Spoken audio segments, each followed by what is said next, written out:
Roughly 21 kilometers from Chamonix and through the world-famous Mont Blanc tunnel sits the Italian ski town of Courmayeur.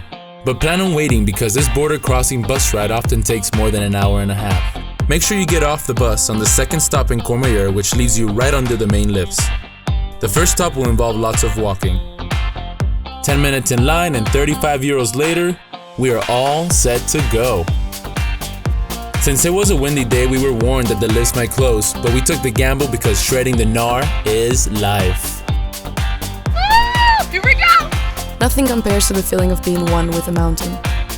Even when you panic like Victor did, thinking I would crash into him. Yeah! Yeah, yeah! Oh my God! In his defense, it happened once. Our first day in Courmayeur was icy but so worth the trip. We have been away from the mountain way too long. It's safe to say snowboarding is our all-time favorite activity, even if it means we have to travel hours to get to the mountain.